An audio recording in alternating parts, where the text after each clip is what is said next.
कभी कभी कुछ सवाल जवाबों से ज्यादा डरावने होते हैं। मैंने यह कहानी सुनी थी एक छोटे से पहाड़ी गांव में, जहां लोग ज्यादा बोलते नहीं और जब बोलते हैं तो फुसफुसाकर। इस गांव का नाम था छायापुर। एक ऐसा गांव जहां सूरज कम ही निकलता था और सायं होते ही सड़कों पर सन्नाटा पसर जाता था। कहानी शुरू होती है एक नौजवान से। रमेश शहर से आया था, पुरानी हवेली की देखरेख के लिए जो उसे विरासत में मिली थी। गांव वालों ने बहुत समझाया कि वो हवेली छोड़ दे, लेकिन शहर के लड़के कहाँ मानते हैं किसी डरावनी बात को। रमेश को डर नहीं लगता था, उसे सिर्फ सच्चाई जाननी थी। लेकिन सच्चाई कभी कभी सबसे बड़ा डर बन जाती है। हवेली में पहली रात।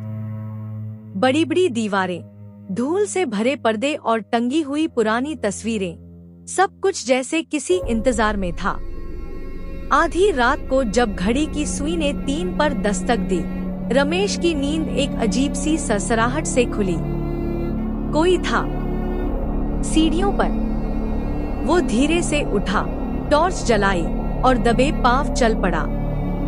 सीढ़ियों पर कोई परछाई थी, लंबी, पतली और अजीब तरह से कांपती हुई। कौन है? रमेश ने आवाज लगाई। कोई जवाब नहीं। लेकिन अगले ही पल दीवार पर टंगी एक पुरानी पेंटिंग गिर पड़ी अपने आप। रमेश ने उठाकर देखा। उस पेंटिंग में हवेली का ही दृश्य था, लेकिन एक फर्क था। पेंटिंग में हवेली के आंगन में 3 परछाइयां थी, बिना किसी शरीर के। अगले दिन रमेश गांव के बुजुर्ग से मिला, वृद्ध पंडित रामफल। पंडित जी ने कांपती आवाज में बताया, ये हवेली कभी रईस राजा रघुवीर सिंह की थी। लेकिन एक रात उसकी पत्नी और दोनों बच्चे रहस्यमयी रूप से गायब हो गए। कुछ कहते हैं वो मर गए, कुछ कहते हैं गायब हो गए। लेकिन जो भी सच हो, उनकी छायाएं आज भी हवेली में घूमती हैं। रमेश हंस पड़ा। छायाएं? आप मजाक कर रहे हैं। पंडित जी ने बस एक बात कही, अगली बार जब छाया देखो, देखना कि सूरज की रोशनी है या नहीं। रात को रमेश ने एक एक्सपेरिमेंट किया। वो छत पर गया, एक लाइट जलाई और सामने दीवार पर अपनी परछाई देखी। फिर उसने लाइट बंद कर दी, लेकिन परछाई अब भी थी।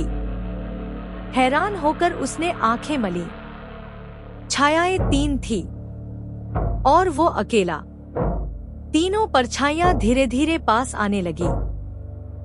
एक ने दीवार पर कुछ लिखा उंगलियों से, हम यहाँ हैं क्योंकि तुम आए हो। रमेश का दिल जोर से धड़कने लगा। उसे कुछ समझ नहीं आ रहा था। तभी अचानक उसे जमीन पर एक पुरानी डायरी मिली, धूल से सनी हुई। उसने खोली, लिखा था, हम अब छायाएं हैं, लेकिन हमारी आत्मा कैद है। हमें मुक्ति चाहिए। रघुवीर सिंह ने हमें धोखा दिया और अब ये हवेली हमारी कैदगाह है। रमेश की समझ में नहीं आया कि ये सब कैसे हो रहा है। लेकिन एक पन्ने पर आखिर में कुछ अजीब लिखा था, केवल वही हमें देख सकता है जो हमारे खून से जुड़ा हो। रमेश की सांसें थम गईं। क्या वो रघुवीर सिंह का वंशज है? उसने अपने पिता से कभी इस हवेली के बारे में नहीं सुना था, लेकिन परिवार में कई बातें छुपाई जाती हैं। अगले दिन रमेश ने तहखाने की तलाशी ली, जहां पुराना सामान पड़ा था। वहां उसे एक संदूक मिला। संदूक में एक पुराना फोटो एल्बम था और उसके अंदर एक तस्वीर, रघुवीर सिंह और एक बच्चा जिसकी शक्ल हूबहू रमेश जैसी थी।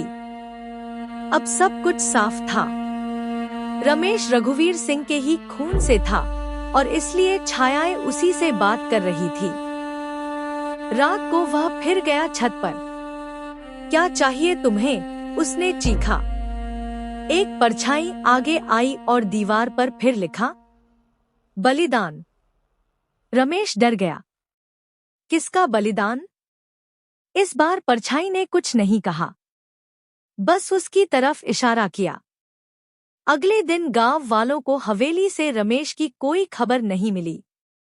गांव वाले चुप थे और हवेली की खिड़कियां हमेशा की तरह बंद। लेकिन अब जब कोई गांव वाला हवेली की तरफ देखता है तो एक नई छाया नजर आती है। चौथी छाया, जो कभी रमेश हुआ करता था।